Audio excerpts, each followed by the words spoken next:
Ang kalikasan ay nagbibigay buhay, tahanan at kinabukasan.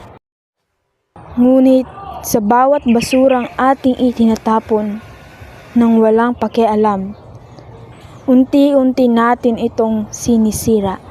Ang tanong, ano ang mangyayari kung patuloy natin itong pababayaan?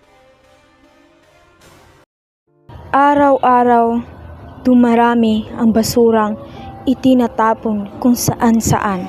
Ang mga plastik at kalat ay bumabara sa mga kanal at daluyan ng tubig.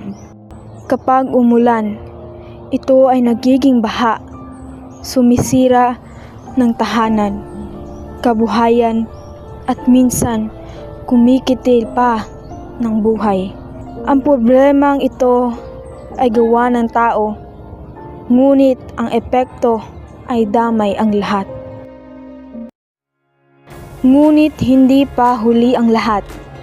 Sa simpleng hakbang, maaari nating maiwasan ang mas malaking problema.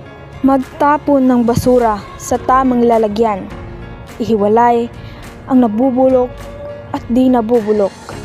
Bawasan ang paggamit ng plastik at piliin ang mga reusable na gamit.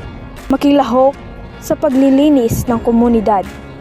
Sa maliit na gawain, nagsisimula ang malaking pagbabago. Ang pagbabago ay nagsisimula sa atin. Huwag nating ipamana ang problema sa susunod na henerasyon. Magsimula ngayon, maging responsable, maging disiplinado at maging bahagi ng solusyon.